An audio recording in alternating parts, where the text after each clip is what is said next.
Good morning everyone. स्वागत है आप सभी का श्री समर्पण कैरियर इंस्टीट्यूट की ओर से संचालित ऑनलाइन क्लास में। हम बात कर रहे थे बॉटनी की प्रथम unit sexual reproduction in angiospermic plants chapter number 3। हमारा जो प्रीवियस वीडियो था वो था मेथड ऑफ क्रॉस पोलिनेशन यानी पर परागण की विधियां। और सबसे लास्ट में हमने जो प्रीवियस वीडियो में बात करी थी वो करी थी जल परागण की, क्योंकि परम परागण की विधियों में हमने इसके जो एजेंट्स थे उनको दो भागों में डिवाइड करके पढ़ा था, एबायोटिक और बायोटिक, यानी अजैविक साधन और जैविक साधन। एबायोटिक एजेंट्स में हम बात कर रहे थे वायु और जल की, जिसमें हमने एयर पोलिनेशन या वायु परागण के बारे में कंप्लीट कर लिया था।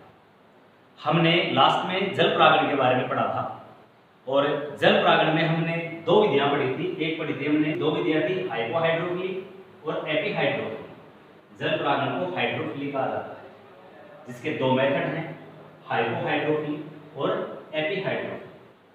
हाइपोहाइड्रोफिली को अधोजल परागण भी कहा जाता है और एपीहाइड्रोफिली को अधिजल परागण कहा जाता है। इसके हमने बहुत सारे एग्जाम्पल लिए थे। जैसे अगर हम हाइपोहाइड्रोफिली की बात करें तो इसके अंदर अपने पास एग्जाम्पल था, वो था एक जोस्टेरा, एक था कौन सा जोस्टेरा, एक था नाजास और एक था सिरेटोफिलम। ये तीन एग्जाम्पल अपन ने इसके लिए थे। और एपीहाइड्रोफिली का एग्जाम्पल अपन ने पढ़ा था वेलिसिनेरिया। मैंने प्रीवियस वीडियो में आपसे कहा था कि अपन जोस्टेरा और वेलिसिनेरिया के आधार पर इन दोनों विधियों को आगे से एक तरीके से समझने की कोशिश करेंगे। अपन हाइपोहाइड्रोफिली और एपीहाइड्रोफिली को जोस्टेरा और वेलिसिनेरिया का एग्जाम्पल के द्वारा समझेंगे।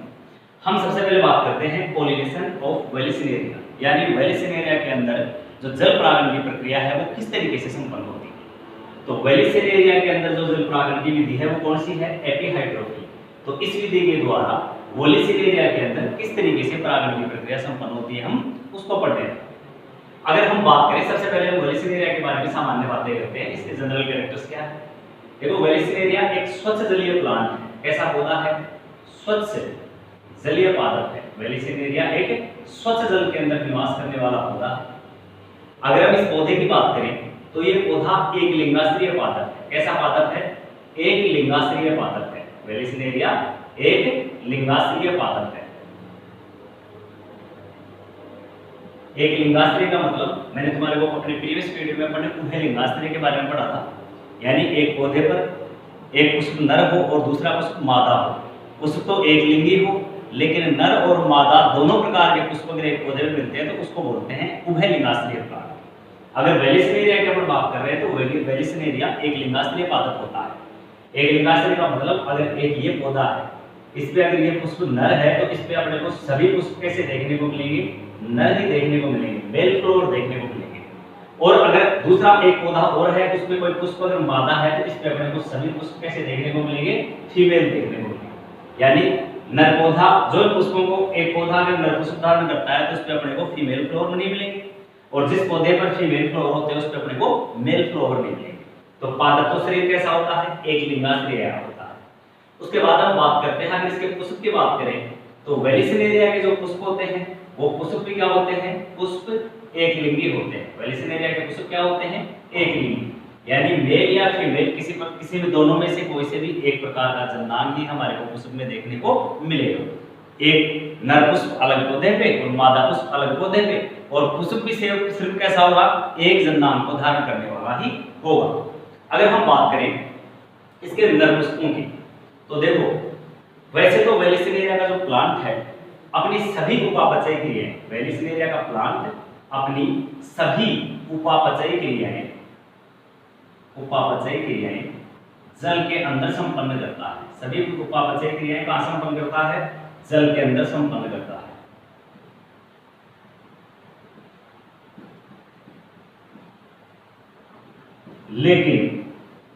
लेकिन अगर हम बात करें परागण की प्रक्रिया की, लेकिन जो परागण की प्रक्रिया संपन्न होती है, परागण की जो प्रक्रिया संपन्न होती है वो होती है जल की सतह के ऊपर संपन्न होती है, जल की सतह पर संपन्न होती है। देखो, अपन ने दो विधियों की बात करी, एपीहाइड्रोफिली और हाइपोहाइड्रोफिली। एपी यानी अंदर, हाइपो यानी एपी यानी ऊपर और हाइपो यानी अंदर। हम वेलिसिन एरिया को पढ़ रहे हैं, तो वेलिसिन एरिया के अंदर एपीहाइड्रोफिली द्वारा परागण होता है, और एपी यानी जल की सतह के ऊपर। लेकिन जब अपन जोस्टेरा पढ़ेंगे तो उसमें हम परागण की प्रक्रिया देखेंगे जल के भीतर, अंदर। यहाँ पर पौधे का जो शरीर है वो पूरी तरह से पानी में रहता है, सारी की सारी मेटाबॉलिज्म क्रियाएं पानी के अंदर ही संपन्न होती है। लेकिन सिर्फ और सिर्फ परागण की प्रक्रिया, ये जो परागण की प्रक्रिया संपन्न होती है, यह कहाँ संपन्न होती है? जल की सतह के बाहर संपन्न होती है।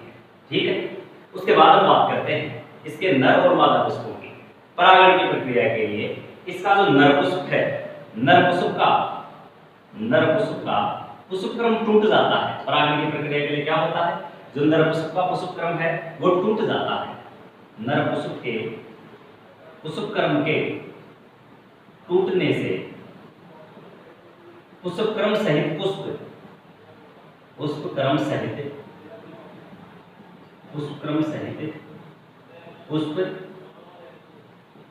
जल की सतह पर आ जाते हैं। पुष्पक्रम के टूटने से पुष्प क्या हो जाते हैं? जल की टूटने से पुष्पक्रम सहित संपूर्ण पुष्प क्या हो जाता है? जल की सतह के ऊपर आ जाता है। आप इसको इस तरीके से समझ सकते हैं, जैसे मान लो पुष्प होता है, वो पुष्पक्रम सहित, वेलिसिन एरिया का जो पुष्प होता है वो पुष्पक्रम सहित कुछ इस तरीके से होता है, इस तरीके से होता है। ठीक है, ये इसमें बहुत सारे पुष्प मौजूद हैं, तो संपूर्ण पुष्पक्रम क्या हो जाएगा? टूट जाएगा। संपूर्ण पुष्पक्रम क्या हो जाएगा? टूट जाएगा। और पुष्पक्रम सहित ही ये संपूर्ण पुष्प ऐसे कैसे पुष्प कहाँ आ जाएगा? पानी की सतह के ऊपर आ जाएगा। पौधा तो जल के अंदर है, लेकिन पुष्पक्रम के टूटने से पुष्पक्रम सहित पुष्प कहाँ आ जाएगा? जल की सतह पर आ जाएगा।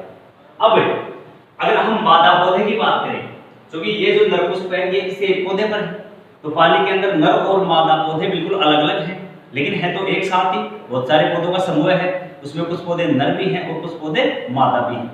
तो नर पौधों के अंदर तो पुष्पक्रम सहित पुष्प टूटकर कहाँ आ जाएगा? पानी की सतह। आप ऐसे समझें, मान लो ये एक नर पौधा है, इस पे नर पुष्प लगे हुए हैं, तो नर पुष्प पुष्पक्रम सहित पुष्पक्रम के टूटने से नर पुष्प पुष्पक्रम सहित वहां से जल के अंदर से कहाँ आ जाएंगे? जल की सतह पर आकर तैरने लग जाएंगे, जल की सतह पर आ गए।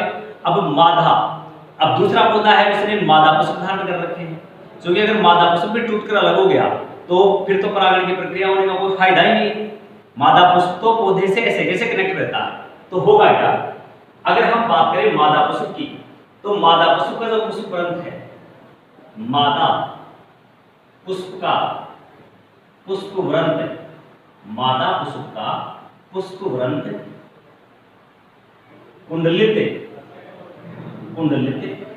एवं अत्यंत लंबा होता है। एवं क्या होता है? अत्यंत लंबा होता है। आप ये कह सकते हैं कि मादा पुष्प का जो, यहाँ से मिटा देता हूँ इसको ऊपर से, मादा पुष्प का जो पुष्पक्रम है वो क्या होता है? कुंडलित होता है और लंबा होता है। इस तरीके से कोइल्ड पुष्पक्रम होता है मादा पुष्प का। ठीक है, इस तरह से कोइल्ड होता है। अब जब मादा पुष्प परिपक्व हो जाता है,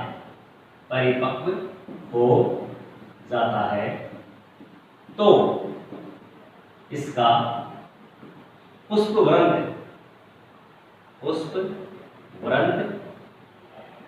विकुंडलित हो जाता है। पुष्पवृंत क्या हो जाता है? विकुंडलित हो जाता है।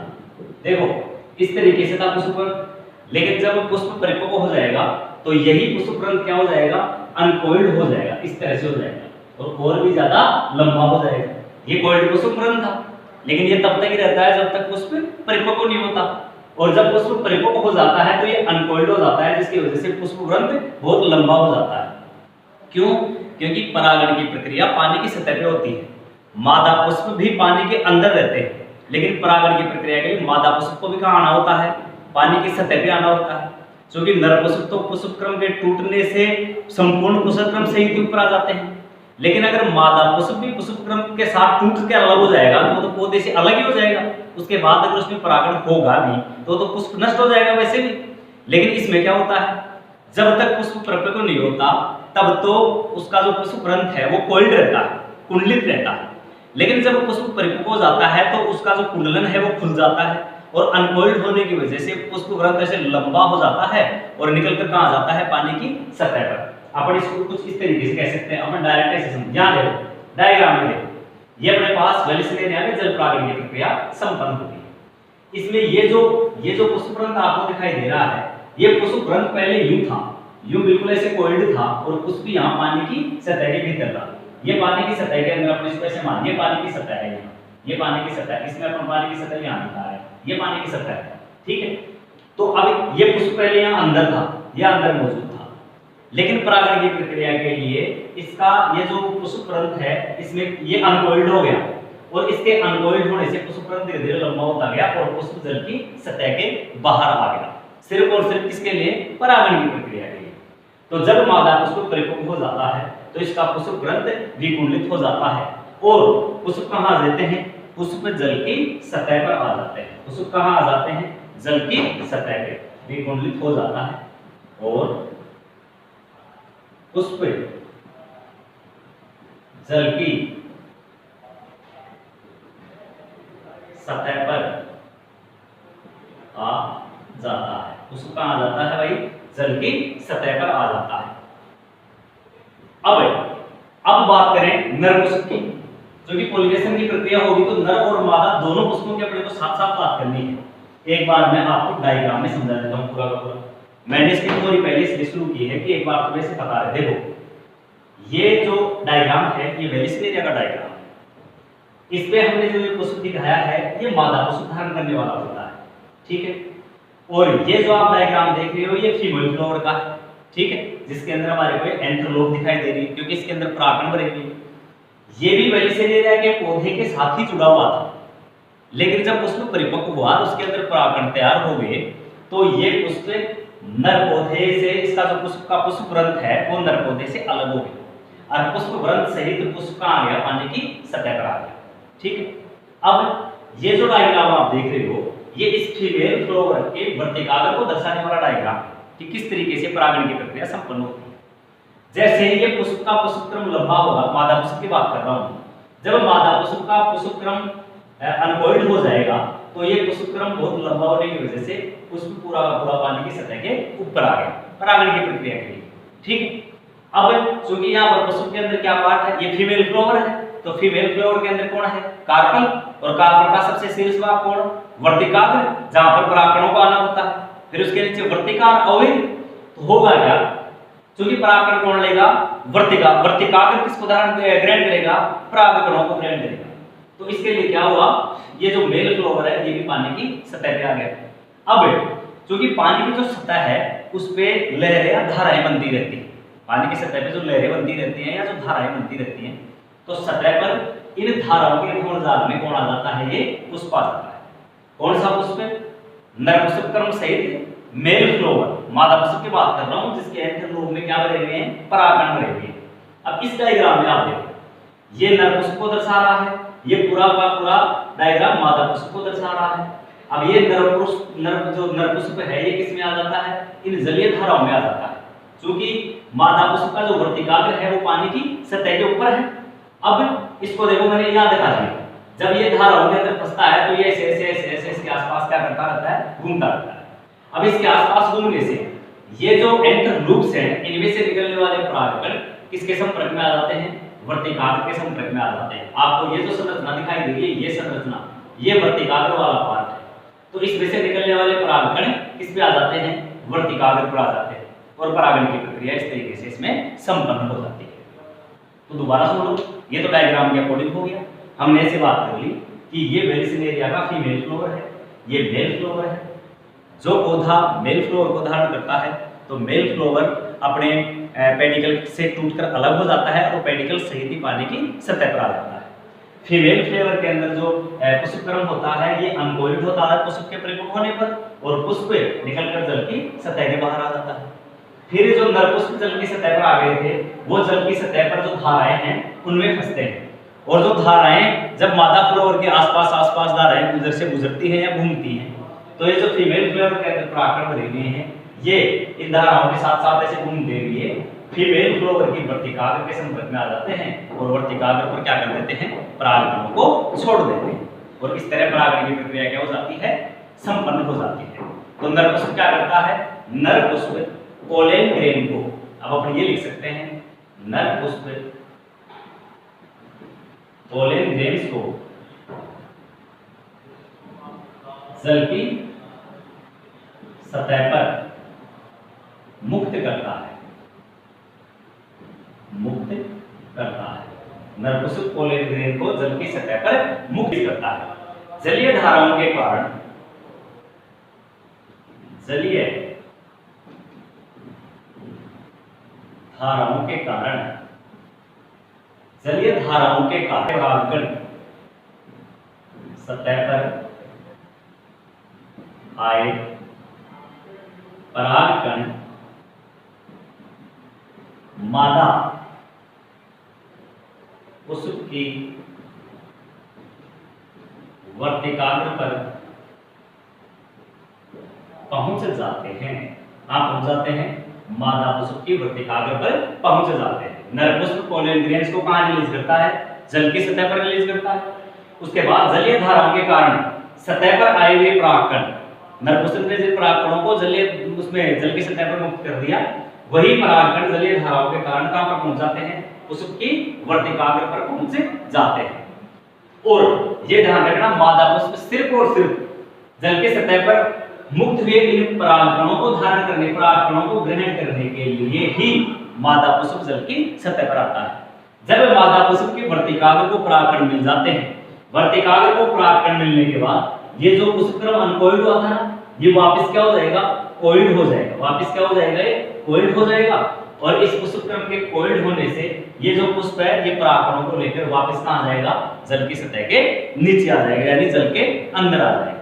इसीलिए मैंने सबसे पहले तुम्हें बताया था कि जितनी भी उपापचय या मेटाबॉलिज्म क्रियाएं वेलिसिनेरिया के प्लांट में होती हैं, वो सारी जल के सतह के भीतर ही होती हैं। सिर्फ और सिर्फ पॉलिनेशन की प्रक्रिया के लिए पुष्प पानी की सतह के बाहर आता है और पॉलिनेशन की प्रक्रिया होने के बाद पुष्प पानी की सतह के अंदर चला जाता है वापस। क्यों? क्योंकि पुष्प, ये प्रक्रिया पुष्प के क्यों संपन्न हो पाती है, ये हो पाती है पुष्पक्रम के कॉइल एवं अनकॉइल्ड होने की वजह से, कुंडलित और विकुंडलित होने के कारण पुष्प बाहर आ जाता है और वापस अंदर चला जाता है। और इस तरह वेलिसिनेरिया के अंदर परागण की प्रक्रिया संपन्न हो पाती है। तो ये तो थी अपनी जलीय परागण की एपिहाइड्रोफिलिया अधिजल विधि। अब हम जोस्टेरा के एग्जांपल के द्वारा दूसरी विधि को समझने की कोशिश करते हैं, वो है हाइपोहाइड्रोफिलिया अधोजल परागण की प्रक्रिया। तो अपन बात करते हैं कि जोस्टेरा में किस तरह अधोजल की परागण की प्रक्रिया संपन्न।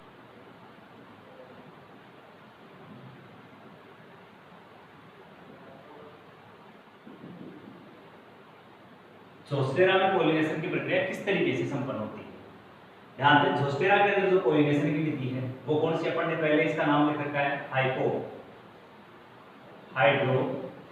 इस विधि के द्वारा जोस्टेरा के अंदर परागण की प्रक्रिया संपन्न होती है। हाइपो यानी जल के अंदर परागण की प्रक्रिया संपन्न होती है। वो कहां संपन्न होती है भाई, जल के अंदर संपन्न होती है।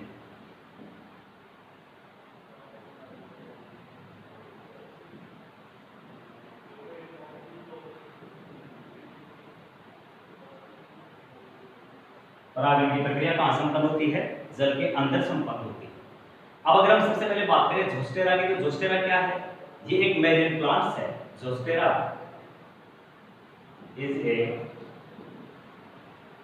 मैरीन यानी समुद्री पादप है। ऐसा पादप है, समुद्री प्लांट है, एक समुद्री घास है जोस्टेरा।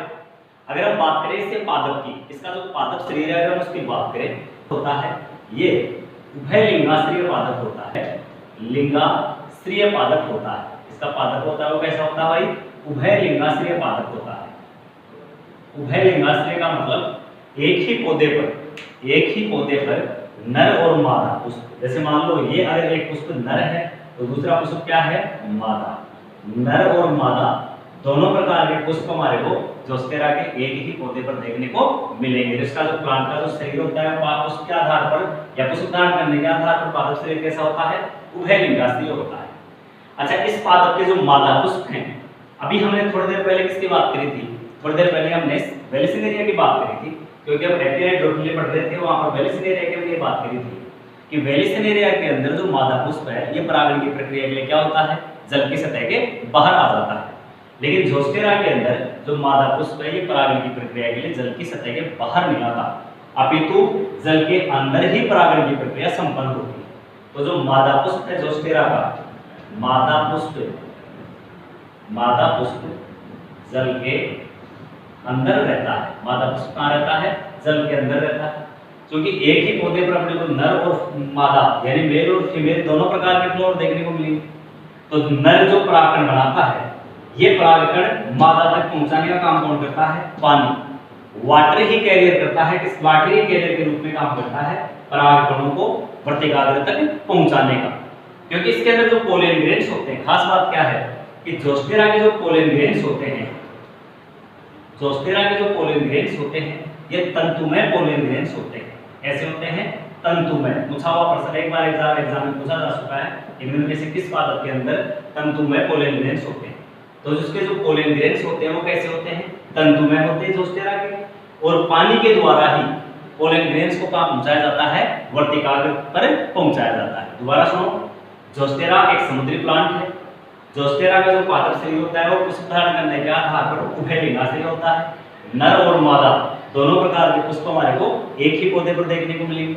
जो परागण की प्रक्रिया संपन्न होती है वो जल के भीतर संपन्न होती है। इसके अंदर जो पोलन ग्रेन्स होते हैं, नर पुष्प जिन पोलन ग्रेन्स का निर्माण करता है वो पोलन ग्रेन्स तंतुमय होते हैं, और पानी के द्वारा ही इन पोलन ग्रेन्स को वर्तिकाग्र पर पहुंचाया जाता है। और इस तरीके से जोस्टेरा के अंदर जो परागण की प्रक्रिया है वो संपन्न हो पाती है।